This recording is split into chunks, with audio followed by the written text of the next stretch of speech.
This broadcast is part of a fictional program. The station and events depicted are not real. This audio is created for narrative and entertainment purposes only. This is LWB 1713 AM last warning broadcast. If you can hear this transmission, conditions have already escalated beyond control. This is the overnight operations line for the Meridian Valley Regional Rail Dispatch Center. My name is Aaron Vale. I'm the night dispatcher. If you're hearing this on the crew channel, stay on it, because I'm going to keep talking whether or not anyone answers. And you're going to want to hear the part where I stop pretending everything's normal. It's 3:11 in the morning. That's what my board says. That's what my phone says. That's what the wall clock says, and the wall clock is a battery unit that nobody's touched since I started here 4 years ago. Here's the problem. 41 minutes ago it said 3:11 too. I want to be careful about how I say this, because when you work aboard, you learn fast that 90% of the scary things are boring. A sensor freezes, a feed lags, a clock drifts. You don't announce the apocalypse over a drift. You file a ticket and you drink your coffee. So that's what I did. I filed it, I refreshed the feed, I checked the second board, the one that runs off a different server in a different building, and it agreed with the first one, both frozen at 3:11. And I thought, okay, network, both boards, one upstream fault. Reasonable, almost comforting. Then the freight out of Kettleman called in. Real voice, real crew.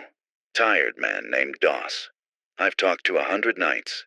And Doss says, Aaron, my onboard clock and my watch disagree by about 3/4 of an hour, and my watch is the one that's wrong, because I looked at the sky. That's not a sentence you file a ticket about. I asked him what he meant, looked at the sky. He said the stars moved. Not falling, not streaking. Moved. Like somebody nudged the whole dome a little to the left while he wasn't watching, and set it back down, not quite where it was. I've got 12 trains in my territory tonight. I know where all of them are. In a minute I'm going to tell you I don't anymore. But right now it's 3:11 for the second time, and I need you to just sit with that number, because it's the last normal thing I'm going to be able to hand you. The first thing a dispatcher does at the top of a shift is reconcile the count. It's dull and it's sacred. You count your trains against your track. Every unit that's out there has to have a place, and every place that has a unit has to have a reason. When the count closes, you breathe. When it doesn't, you don't leave the chair. My count won't close. Not by a train. By time. Let me explain it the way it actually happened, because the order matters. At what I'll call the first 3:11, I had 12 movements logged, and every one of them had a last report timestamp that made sense. Kettleman Freight reported at 3:04. Passenger 22 reported at 3:07. Maintenance High Rail out near the Two Rivers Bridge reported at 2:58. Normal spacing, normal gaps. Then the clock stalled, everything I described. And when they unstalled, when the board finally ticked over to 3:12, I repulled the report log, and every one of those timestamps had moved forward. Not the clock, the old records. Kettleman's 3:04 report was now stamped 3:04 still, but the entry above it, the automatic position ping the system takes every 60 seconds. There were 47 of them missing. Between 2:24 and 3:11, the system took no automatic pings. It's supposed to take one a minute. It took none. And the log doesn't show a gap. It shows nothing. It shows 2:24, and then it shows 3:11, and it presents them as if they are 1 minute apart. I counted the missing pings 4 times, 47 every time. 47 minutes, the exact size of the stall. I called the night supervisor at the parent office, a woman named Reyes, who covers 3 regions from a desk in the city, and I told her I had a timing fault and a possible data integrity problem, and I wanted to know if she was seeing it system-wide. There was a long pause, longer than lag. And then she said, in a voice I did not like, Aaron, hold on. I'm reconciling my own board, and it's a... Hold on. She didn't come back for a while. While I waited, I looked at my 12 trains, and I want to tell you that all 12 were where I left them. But I already told you they weren't. So let me tell you which one moved. Passenger 22 is the last night run. 6 cars, maybe 40 souls this time of year. Mostly people who couldn't afford to fly and didn't want to drive. It runs the valley south to the coast connection. Easy track. Nothing steep, nothing tricky. The kind of movement you barely have to think about. Which is exactly why it's the one I want you to think about now. At the first 311, passenger 22 was sitting at milepost 40, holding a signal outside the Alder Creek siding, waiting for the northbound to clear. Standard hold. The engineer, a guy named Pruitt, had reported the stop himself at 3:07. Everything clean. When the clocks came back, passenger 22 was at milepost 61. 21 miles. In 47 minutes, that never happened. Now, you can do that math and it almost works. 21 miles in 47 minutes is a completely ordinary speed for that train. If 47 minutes had passed, 22 would be right about there. That's the thing that made my stomach turn. Honestly, not that the number was impossible, but that it was perfect. The train had moved exactly as far as it would have moved if the missing time had been real time. Except the missing time is missing on the train, too. I raised Pruitt on the radio. Took 3 tries. When he answered, his voice had that flat quality people get when they're concentrating on not sounding scared. I asked him for a position report. He gave me 61, which matched. I asked him when he'd departed the hold at Alder Creek. He said, "Aaron, I never departed. The northbound never cleared. I'm still sitting at the signal at milepost 40. I looked at my board, which showed him at 61, moving on time. I told him what the board said. There was a silence, and then he said something I've been turning over ever since. He said, "Hold on, let me look out the window and read you a mile marker." And then he read me 61. And then, quieter, he said, "But I didn't feel us move." I've got 40 people on that train who traveled 21 miles without moving, and the log says it took no time at all, and I still can't close my count. I need to widen this out, because for the first hour I told myself it was our system. Our servers, our clocks, our problem, contained and explainable, and mine, to fix. That's the story you tell yourself so you can keep working. It stopped working when I turned on the radio. Not the crew radio. The other one. The little AM set I keep on the shelf because the night shift is long and sometimes you want a human voice that isn't asking you for a track warrant. I turned it on around what the board called 340, and every station in range was talking about the same thing, and none of them were calling it the same thing.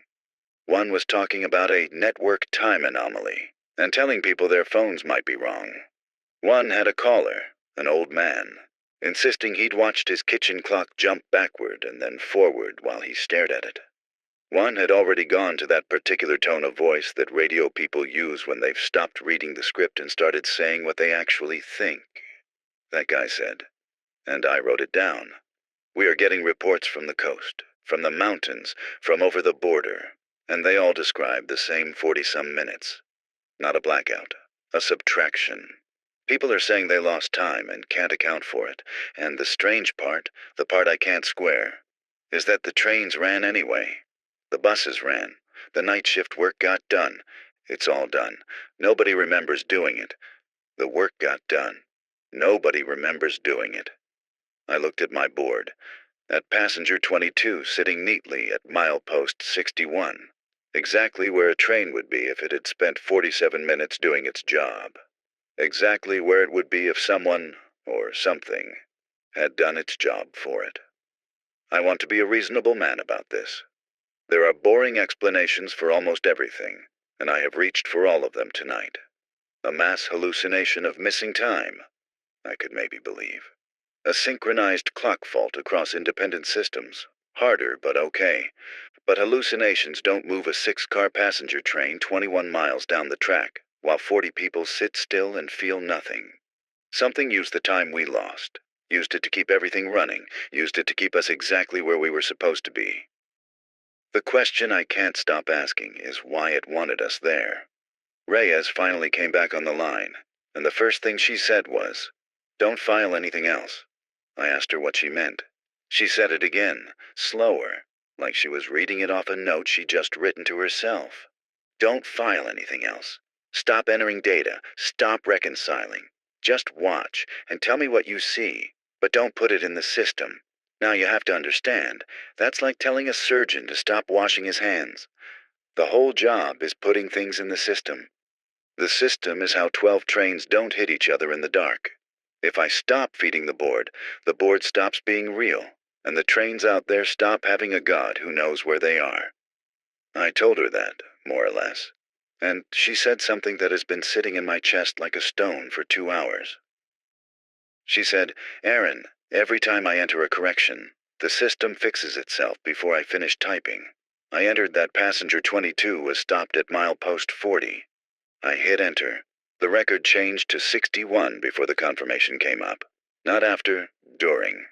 The system corrected my correction while I was still touching the key." I didn't say anything. She kept going. I called the vendor, the software company, their emergency line. I got a recording. Not an outage message, a recording of a man's voice saying the reconciliation is proceeding normally, and no action is required. That's not one of their scripts, Aaron. I've heard every script they have. There is no reconciliation is proceeding recording. Somebody made that. Tonight. And it's on their emergency line in every region I've tried. Reconciliation. That word again. It's a normal word. In our world, you reconcile the count. You reconcile the books. You reconcile a discrepancy between what the record says and what the world is doing. It just means make them agree. Make the record and the reality line up. And I sat there in my chair at what the board now called 352, and I finally understood what had been bothering me since Doss said the stars moved. The 47 minutes weren't lost. They were spent. Somebody was reconciling. Somebody looked at the world at 40 people on a train, at Doss's freight, at every night shift human being doing or not doing their job, and looked at the record of where all of that was supposed to be, and where they were all supposed to be, and found a discrepancy, and closed it, moved the world to match the books, or moved the books to match the world. I genuinely don't know which, and I have started to suspect that the difference between those two things is the whole entire horror, and that I am not going to like the answer. I asked Reyes one more thing. I asked if her count closed. She was quiet for a second, and then she said, "It closes now. It didn't at first, and now it does. Everything reconciles. That's what scares me. It all lines up perfectly, and I know it shouldn't, and I can't find the seam." I told her mine hadn't closed yet. She said, "Then you're still in the part where you can see it. Look now, Aaron, look hard, because when it closes for you, you'll stop being able to tell it ever didn't."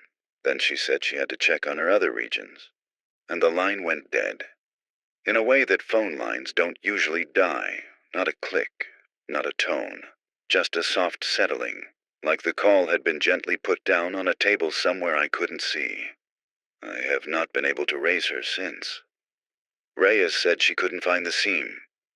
I found mine. I want to walk you through it because it's the last piece of hard evidence I've got before things get harder to describe, and I need someone besides me to know it existed. Every train carries an event recorder. A black box, basically. It logs speed, throttle, brake, horn, everything, second by second. And it does it locally, on the train, on hardware that doesn't touch my network. That's the point of it. It's a witness that can't be edited from a desk. I asked Pruitt on 22 to pull his event recorder and read me the log across the gap. Manually. Out loud. Numbers off a screen in his cab. Into a radio. Into my ear. Bypassing every system that might be lying to me. He did it. Good man. Scared. Steady. And here's what the recorder on passenger 22 says. At what should have been the first 311, the train is stopped at milepost 40. 0 speed. Independent brake applied. Holding the signal. The recorder logs that, second after second after second. Stopped. Stopped. Stopped. And then the recorder logs, at 3:11 and 40 seconds, that the train is at milepost 61, doing 44 miles an hour. No acceleration, no throttle movement, no brake release. The log does not show the train speeding up. It shows the train stopped, and then it shows the train moving, with nothing in between. 1 second the wheels are locked.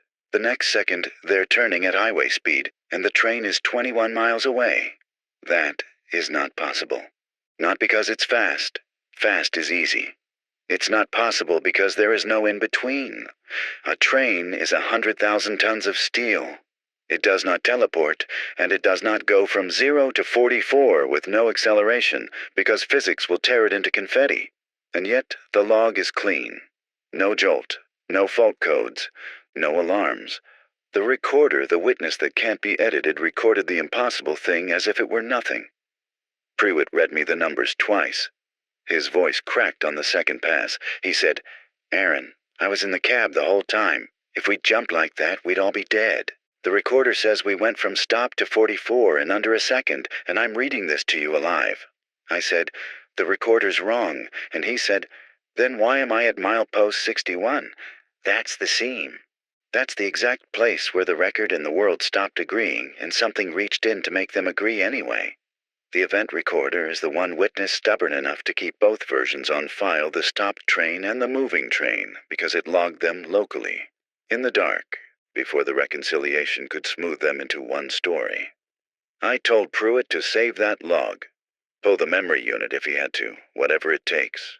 That log is proof that at 3:11 this morning, there were two versions of his train, and something chose one.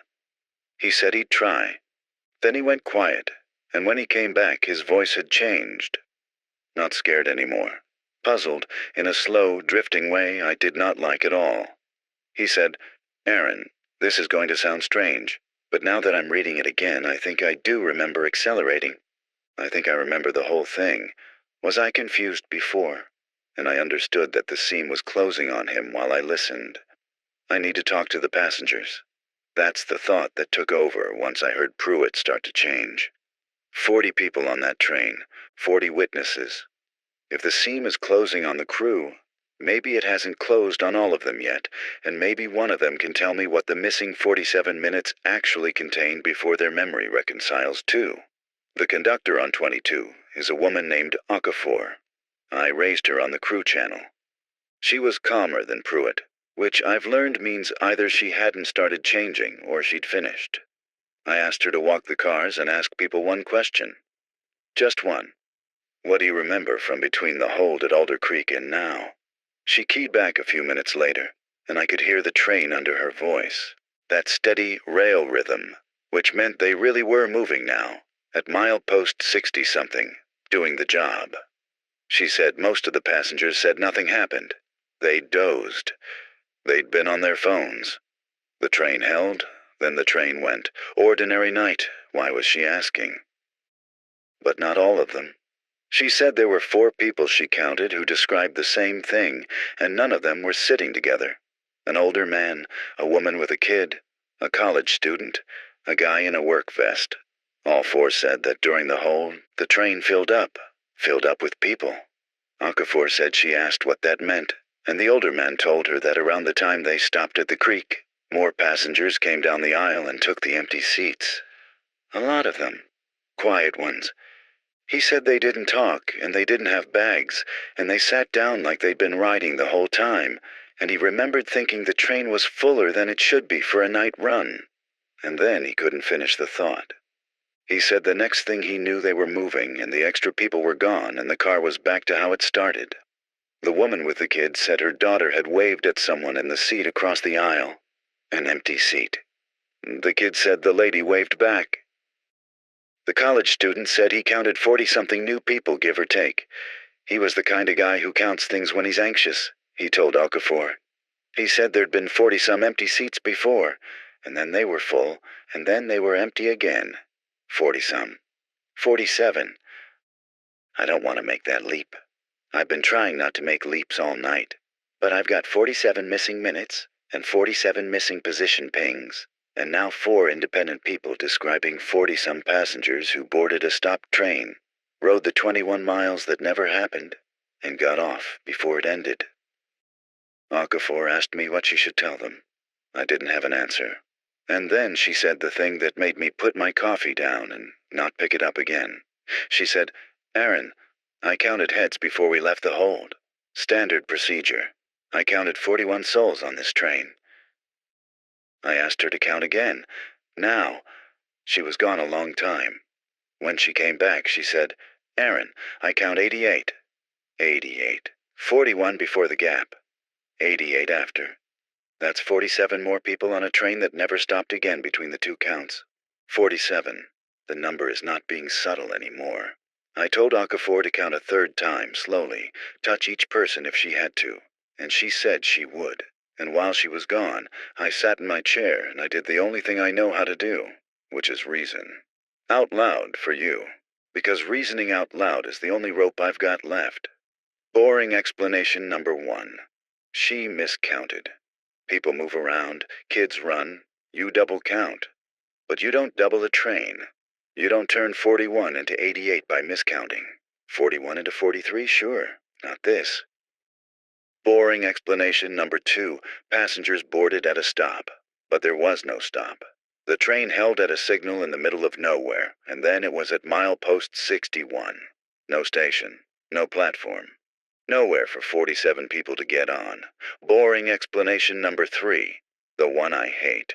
They were always there. The train always had 88, and the first count was wrong, and my whole night is built on a clerical error.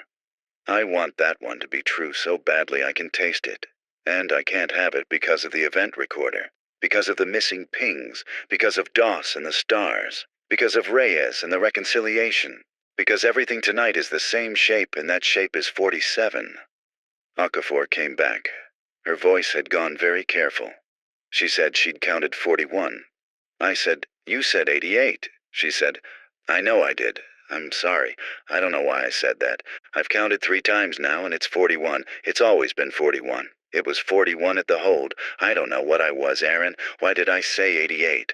That's a strange thing to say. And there it was again. The seam, closing while I listened. She'd seen it. She'd said the true number out loud, and then something reached into her and smoothed it, and now the true number sounded strange to her, sounded like a mistake she'd made, and in a minute she wasn't going to remember she'd ever said it. I asked her quick, before it finished, whether the 4 passengers still remembered the extra people. Long pause, train rhythm under her breath. She said, what 4 passengers? I've stopped trying to save the evidence. You can't save evidence from inside the reconciliation. The moment anyone sees the discrepancy, it starts closing on them, and the seeing is what triggers the fix. Reyes was right. The count closes, and then you can't tell it ever didn't. Mine still hasn't closed. I want to know what that means about me. I've been sitting with a bad thought for the last 20 minutes, and I'm going to say it out loud, because I've decided that saying things out loud is the only defense I've got. And I'm not even sure it's a defense. I think it's just a habit that happens to also be true. The reconciliation closes on people when they see it. Reyes saw it, entered her correction, and it closed. Prewitt read the recorder, saw the impossible, and it closed. Okafor counted 88, saw it, and it closed. 4 passengers saw the extra riders, and it closed. Every single one of them noticed the seam, and the noticing is what let it reach them. It hasn't closed on me. I've been staring at the discrepancy for over 2 hours. I've counted the missing pings a dozen times. I know the true number is 47, and it still sounds true to me. It hasn't gone strange. So either I'm special, which I don't believe, or there's something different about my position, and I think I know what it is. I haven't entered anything. Reyes told me to stop feeding the board. I thought she was being paranoid, and I kept working out of pure reflex for a while. But then I stopped. I've been observing and talking, but I have not entered a single correction into the system since she warned me.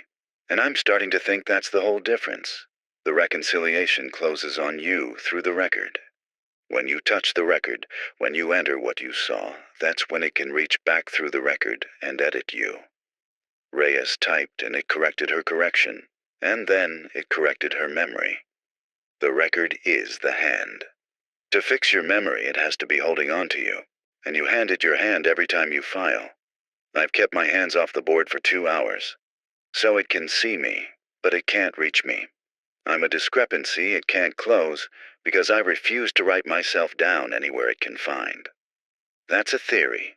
I want to be honest that it's a theory, but I just tested it, and I want to tell you about the test, because it's the most frightening thing I've done tonight, and I did it on purpose. I typed one word into the log. Just one. I typed the word 88 into the free text field on passenger 22's record. The true count. The thing Okafor forgot. I watched the field. I hit enter, and the word changed. Not after, during. The way Reyes described.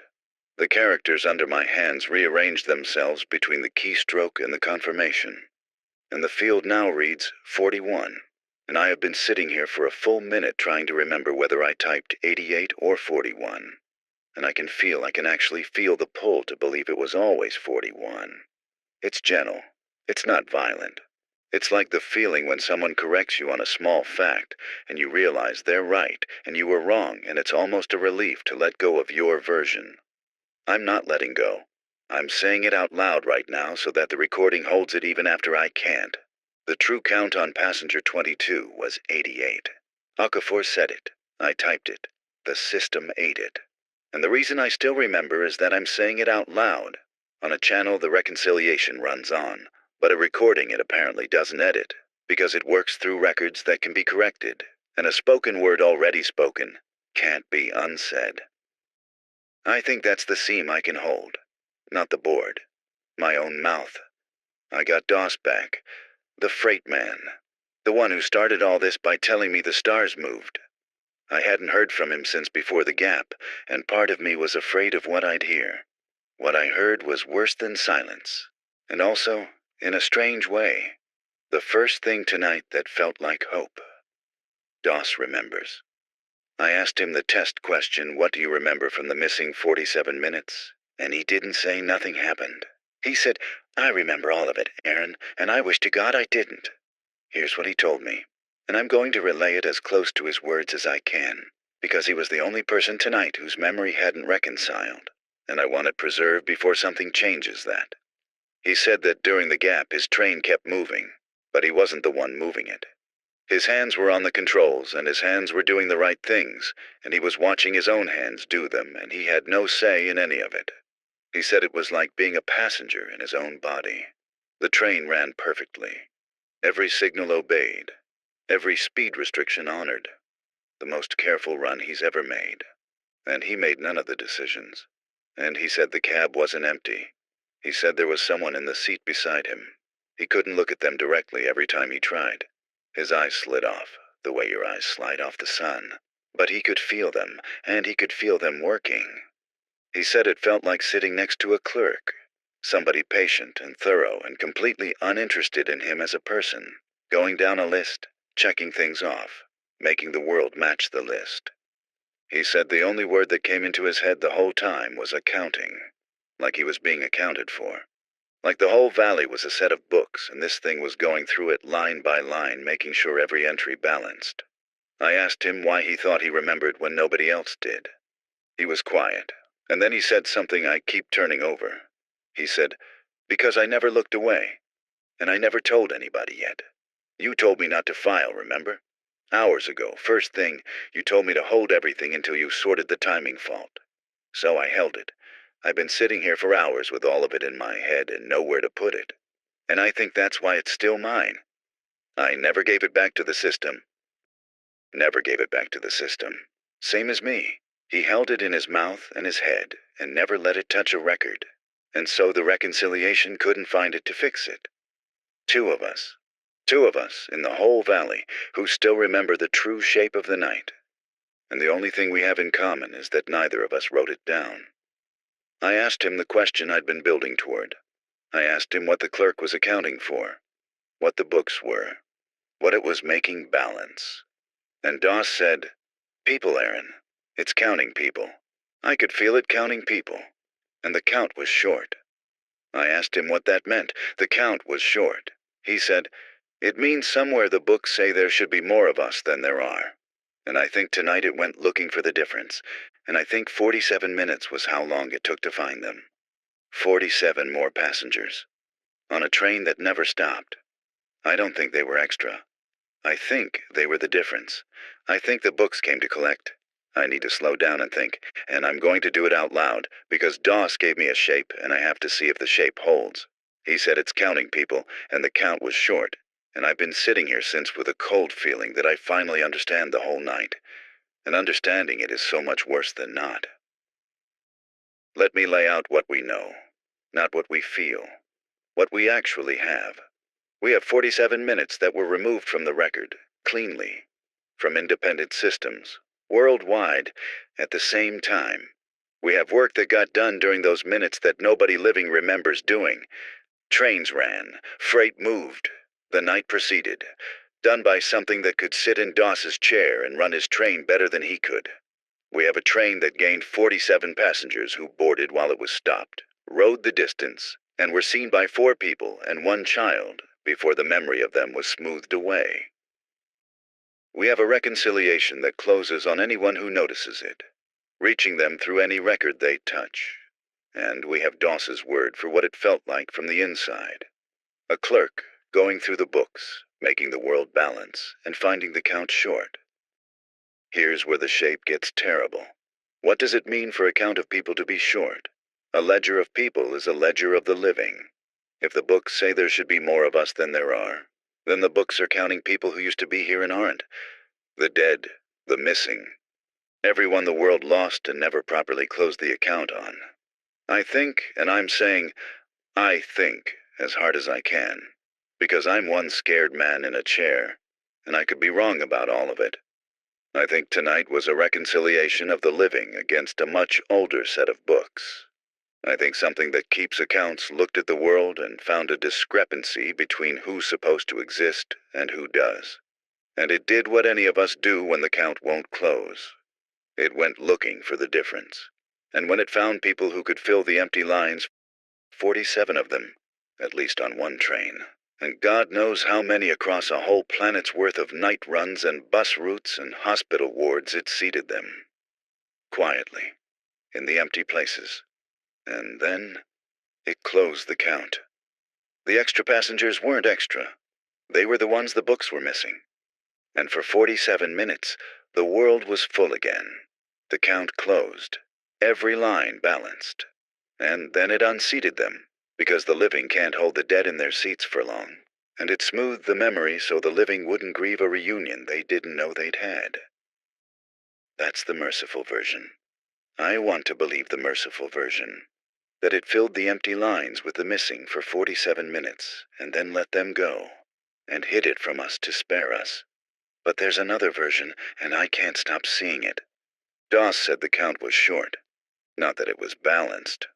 Short. Which means when it unseated the 47 and let them go, the books went short again. The discrepancy came back. The count still won't close.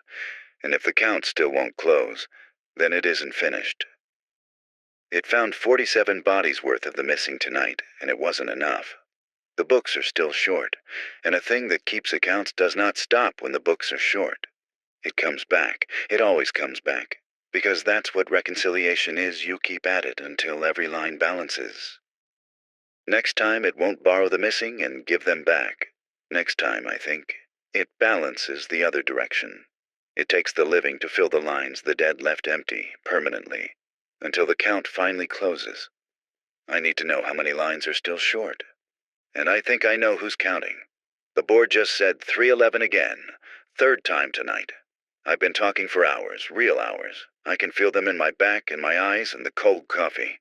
And the board says 311 for the 3rd time, and every clock in the building agrees. And I already know what that means. It's back. The reconciliation. The clerk in Doss's chair. It's running again right now, and this time I'm awake for the start of it instead of finding the wreckage after. I raised Doss immediately. He answered on the first key, which told me he'd been sitting with his hand on the radio. Same as me. 2 men holding the only 2 mouths in the valley that still remember. I asked him if it was happening again on his end. His voice was tight. He said, "The someone's back in the seat, Aaron. I can feel them. My hands are still mine right now, but I don't think they will be in a minute. It's opening the books again." I told him what I'd worked out. The short count. The dead in the empty lines. The idea that it borrowed them last time and gave them back, but the book stayed short, so it's not done. I told him fast because I didn't know how long he'd have his own hands. He listened, and then he said very quietly, "That tracks. Because this time it doesn't feel like it's counting the seats on the trains." I asked him what it feels like it's counting. He said, "Names, Aaron. It's going through names. I can feel it reading a list, and it's not the manifest. It's longer than any manifest. It's every name in the valley, and it's checking them off, one at a time, like it's deciding which lines it can close." I looked at my board. 12 trains, all showing green, all showing on time, all showing exactly where they should be. The count, for the first time all night, was about to close, and I realized that when my count closes, it closes on me. That's been the rule all night. When it balances, you stop being able to see that it didn't. The only reason I've held on is that my count stayed open. That one word 47 stuck in the works and wouldn't let the whole thing settle. If I let it close, I forget. I forget DOS, I forget the 88, I forget the whole shape. And tomorrow I'm just a dispatcher who worked a quiet night and can't say why he's tired. I don't want to forget. Not because remembering helps anyone, it might not, but because DOS remembers and I remember, and we are the only two lines in this whole ledger that don't balance. And I have a feeling that as long as two lines won't balance, the books can't close, and as long as the books can't close, it can't take the rest. 2 open accounts. That might be the only thing holding the door. So here's what I'm doing, and I need you to understand why. Because it's going to sound like a man losing his mind, and I promise you it's the opposite. It's the most careful thing I've done in 4 years on this board. I'm keeping my count open on purpose. Every instinct I have wants to close it. That's the whole job. A dispatcher who leaves his count open is a dispatcher who's failing. Everything in me is screaming to reconcile the board, balance the 12, breathe. And I'm not going to. I'm going to sit here and refuse to make the numbers agree, refuse to file the corrections that would smooth the night into a clean story. And I'm going to keep the word 47 and the word 88 and the name DOS and the name Reyes and the name Okafor and Pruitt sitting in my mouth where the reconciliation can't reach them. Because I finally understand the rule of the whole night. It's this. The thing can only take what balances. It's a clerk. It closes accounts. It cannot take a line that's still open, still in dispute, still short by a number that a living voice keeps saying out loud. An open account is a protected account. Not because the clerk is merciful. I don't think it knows we're here any more than you know the individual cells you scrub off your hands, but because that's just how books work. You don't close a line that won't reconcile. You leave it pending and you move on. Doss figured it out on his end at the same time, God bless him.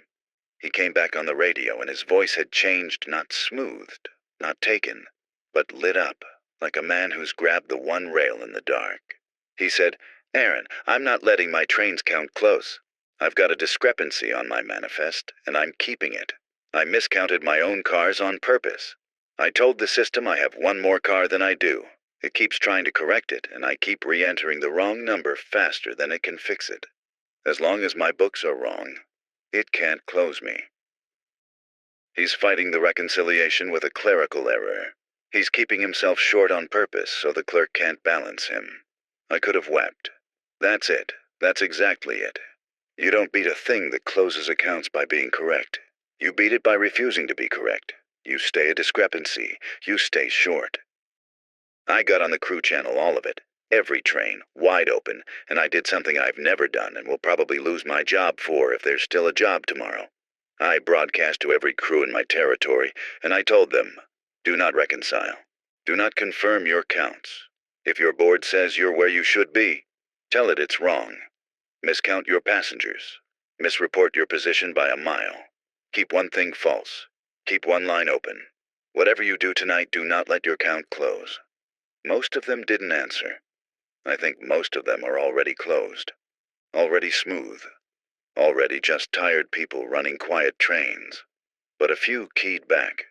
A few voices scattered across the valley, confused and scared, but listening. A woman on a maintenance unit up by 2 Rivers said, "Aaron, I don't understand, but my board just tried to fix my mile marker and I changed it back. Was that right?" And I told her, yes, keep it wrong.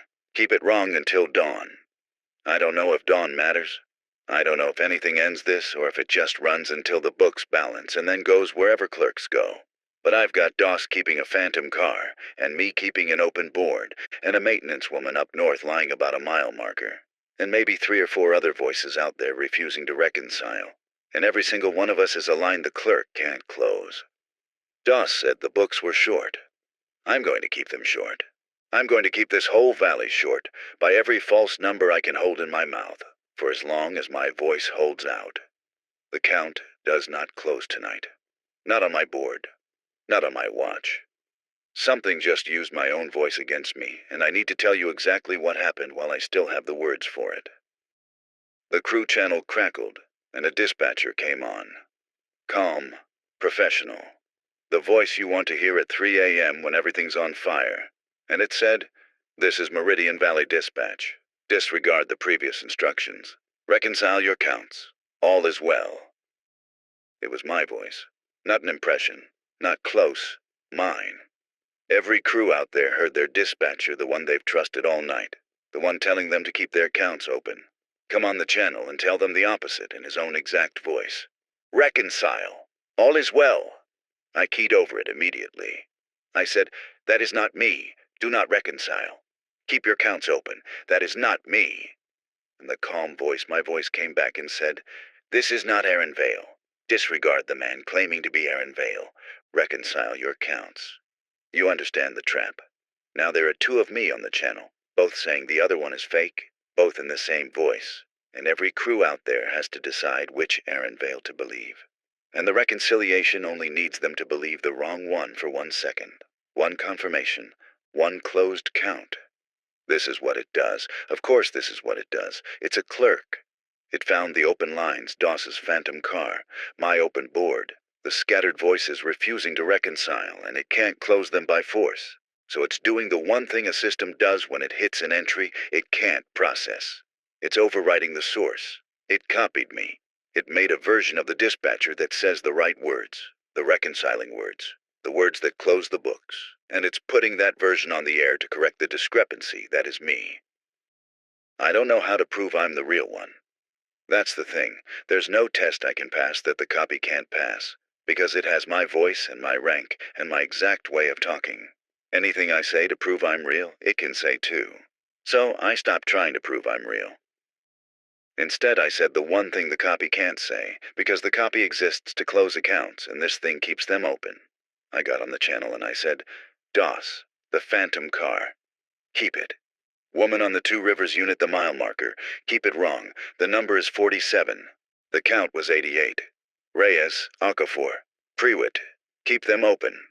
The copy can't say those things. It can't tell you to stay short. It can't name the discrepancies and tell you to protect them, because naming an open line and defending it is the exact opposite of its whole nature.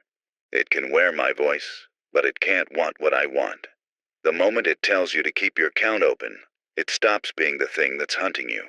So that's the tell. That's how you know which Aaron Vale is real. The real one tells you to stay wrong. The real one keeps the books short. The copy went quiet after that. I don't think I beat it. I think it just moved to a channel I can't hear to find crews who never heard the tell. I lost Doss. I want to say it plainly because he'd want it said plainly.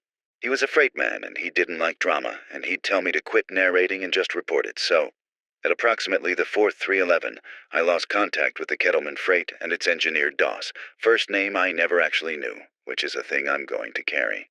Here's how it happened. And I'm telling you because it matters how. It matters that he didn't just wink out. He'd been holding his phantom car for over an hour, re-entering the wrong count, faster than the system could fix it, keeping his books short by 1. And he came on the radio and his voice was tired in a way I recognized, because I could feel it in myself. The sheer exhaustion of holding a false number in your head against a thing patiently correcting it 1,000 times a second. He said, "Aaron, it's getting harder to remember which number is the fake one. I know I've got one extra car that isn't real. but I keep almost believing it's real. Or almost believing there's no extra at all. The lie and the truth are getting close together. That's the danger. That's the thing I hadn't understood. You can't hold a discrepancy open forever, because to keep it open you have to remember both numbers, the true one and the false one, and the reconciliation just keeps gently, patiently pressing them together until you can't tell which is which. And the moment you can't tell, the account closes itself. I tried to help him hold it. I said, "Doss, the true count is your real cars. The false one is the phantom. Keep them apart. I'll hold them for you. Your real count is." And I realized I didn't know his real car count. I'd never needed it. And he didn't answer with it. He answered with something else. He said, "There's someone in the seat again. And this time I can look right at them. My eyes don't slide off anymore. Aaron, it's..." And there was a pause. A long one. And when he came back his voice had changed. Not smoothed, not taken. Warm. Wrecked and warm at the same time. The voice of a man looking at something he never thought he'd see again. He said, "It's my brother. He's been gone 11 years. He's sitting right here and he's telling me the count's fine. He's telling me I can put the extra car down now. He's telling me I don't have to hold it anymore." I said, "Doss, it's not him. It's the books. It's filling the empty line with someone you'd open the door for." And Doss said, real quiet, real gentle, at peace in a way that scared me more than any scream, I know it's not really him, but he's asking me to close the count. And I'm so tired, Aaron. I've been holding this car for so long." And then he said, "It's okay. It reconciles now." And the line settled. Soft. Like a call put down on a table. His freight shows on my board. On time, count closed, exactly where it should be. Doss is closed, and I'm still open, and I finally understand what I'm actually holding. So I'm going to say it once, clearly, and then I'm going to keep holding it. The reconciliation doesn't take you with force, and it doesn't take you with fear. It takes you with permission. It finds the one person you'd stand up for. The one empty line in your own private books that never balanced a brother 11 years gone. A face you'd cross any distance to see. And it sits them down beside you, and it has them ask you gently to let the count close. And you're so tired. You've been holding your discrepancy against the whole patient weight of the thing for hours. And here's the one person who could tell you to stop. And they're telling you to stop. And closing the count feels like rest and reunion and forgiveness all at once. That's the offer. Not death. Balance. The end of being short. And I understand now why it's short in the first place, why the books never close on their own. It's because of exactly this. Every one of us walks around with empty lines, people we lost and never reconciled. Accounts we left open on purpose, because closing them felt like letting go. We keep ourselves short. We keep the debt on the books because we can't bear to balance them out. The whole human race is a ledger nobody will let close. Trillions of open lines, every grief a refusal to reconcile. The thing tonight isn't cruel. I don't think it's anything at all, really, any more than a broom is cruel. It just closes accounts, and we are the most stubbornly open set of accounts in the world. And eventually, on some quiet night with 47 minutes to spare, something came to do the books. Doss let his close because they gave him back his brother and asked nicely. And here's the part I can't get around. The part that's going to keep me in this chair. I don't think he was wrong. I don't think closing your count is the horror. I think for Doss at the end, it might have been the kindest thing. He got his brother back for a minute, and he got to put down a weight he'd carried 11 years. But I'm not going to close mine. Not because I'm braver than Doss. Because I've still got someone out there whose line I refuse to balance. And as long as I refuse, as long as one dispatcher sits at one board keeping one count deliberately, stubbornly short, the Valley's books don't close. And the clerk keeps working line by patient line and doesn't get to the bottom of the page. Somebody has to be the line that won't reconcile. Tonight it's me. I've been keeping something from you and it's not fair because I've asked you to sit inside my head all night.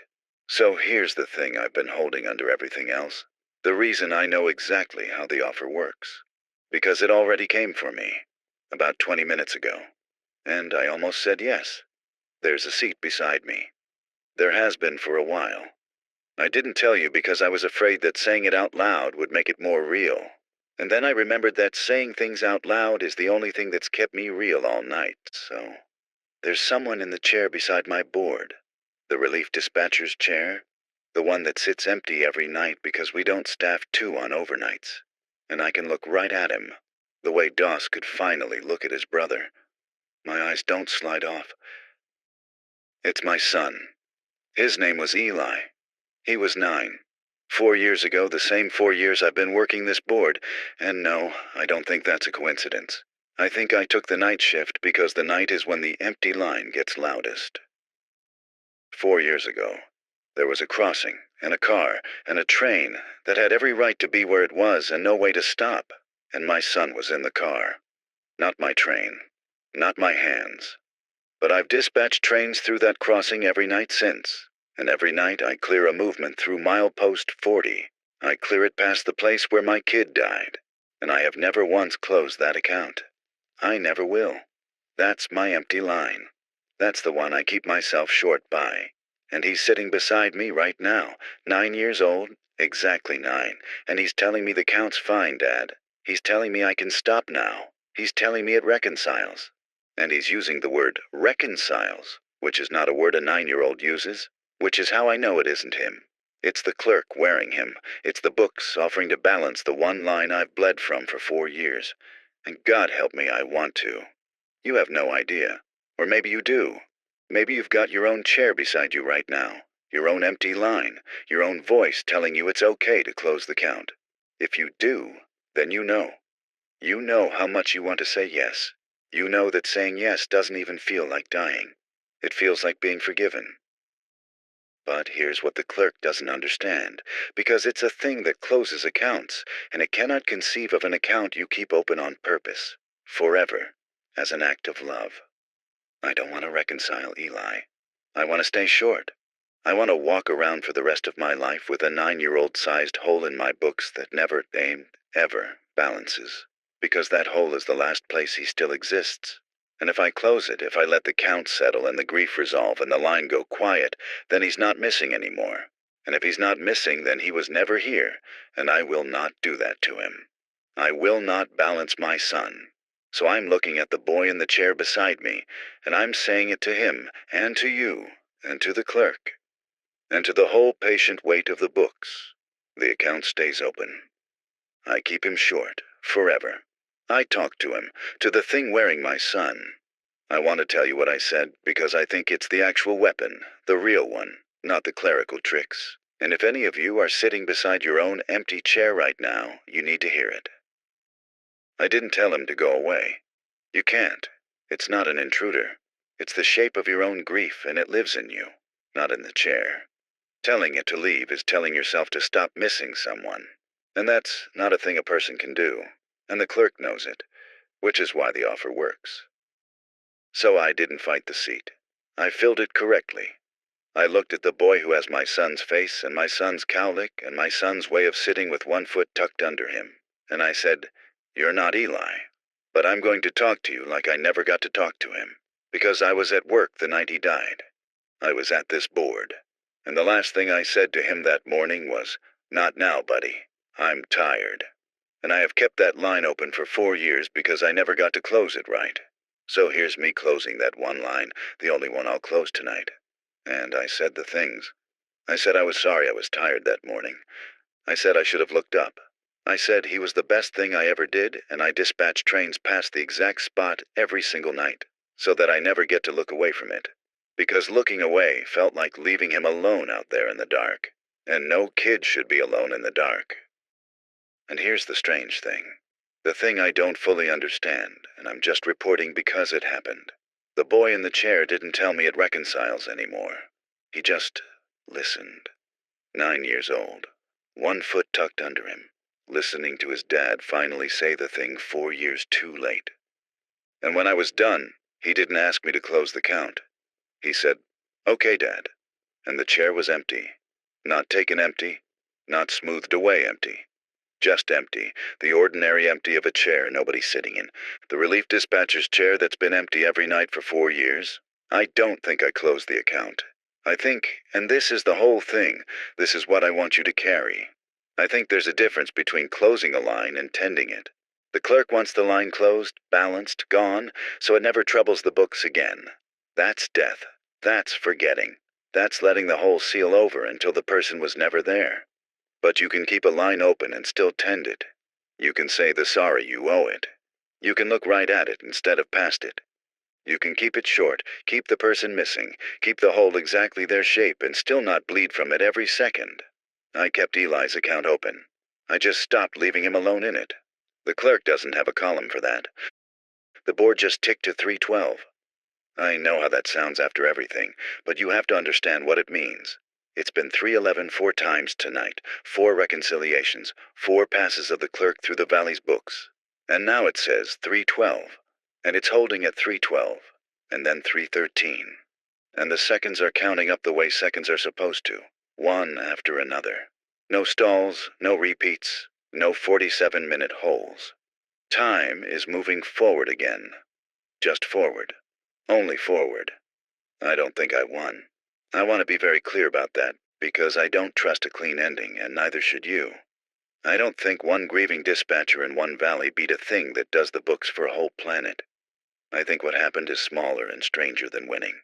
I think the clerk hit a line it couldn't close, and, being a clerk, it did the only thing a clerk can do with an account that won't reconcile. It flagged it pending, and it moved on. Not defeated, not stopped, just deferred. Somewhere in the great books, in whatever ledger holds the count of the living against the count of the missing, there's a line now marked with my name and Eli's name, and the word pending. And it'll sit there open, and the clerk will keep it on file, and someday, some other quiet night with 47 minutes to spare, it'll come back to try again. That's fine. Let it come back. I'll be here. I'll keep him short. That's the job now. Not dispatching trains, tending the one open account it can't close, so the page never balances, so the book stays short by exactly one boy. Forever. My count still won't close. 12 trains, and I refuse to reconcile the last discrepancy, and the board can beg all it wants. 11 trains showing on time and where they should be, and Kettleman freight, showing closed, showing balanced, showing Doss delivered his load and went home. I'm going to leave Doss's line open too. On my board, in the free text field it can't correct because I keep retyping it faster than it can fix. Doss, real name unknown. 1 phantom car. Held the line 4 hours. Did not reconcile, was reconciled. Account kept open by A. Vale in his memory. He'd tell me to quit narrating and just report it. So, Doss is missing. I'm keeping him missing. That's a promise, not a fault. The sun's going to come up in about an hour. I'm going to be here when it does. Short by 1, short by 2 now, short on purpose. This is Aaron Vale, night dispatcher, Meridian Valley Regional Rail. It's coming up on 5 in the morning and the clocks are behaving and the trains are running, and by every measure on my board, this was a quiet night. It wasn't. I need one person besides me to know it wasn't, and since I can't put it anywhere, the reconciliation can reach not the log, not the record, not any system with a field it can correct. I'm putting it here. In my own voice, spoken and gone, the one kind of account it apparently can't edit once it's out of my mouth. So here's the account for the file that doesn't exist. Last night the Earth lost 47 minutes. Not everyone noticed. Almost nobody remembers. During those minutes, something that keeps the books came through and tried to close the count of the living against the count of the missing, and it borrowed the missing to fill the empty seats, and it gave them back, and it smoothed the memory so we wouldn't grieve, and the count was still short, and it kept trying, and it took a good man named Doss by giving him back his brother, and it came for me with my son, and I kept my account open, and it flagged me pending and moved on. If it comes to you, and I think, eventually, it comes to everyone, because everyone's books are short. Here's the only thing I know. It can wear your voice. It can wear the face of anyone you'd open the door for. It can make closing the count feel like rest and reunion and forgiveness. And the one thing it can't do, the one column it doesn't have, is understand a person who chooses to stay short, who keeps the hole exactly the shape of who they lost, who tends the open line instead of closing it. Keep your count open. Keep one thing unbalanced. Keep one name missing on purpose, because missing is where you keep the people you won't let go of. My count does not close tonight, or any night. This is Aaron Vale, signing off, short by 2 and staying that way. I'm still here. The chair beside me is empty, the way it should be. And I'm going to keep it empty, on purpose, for him. End of transmission.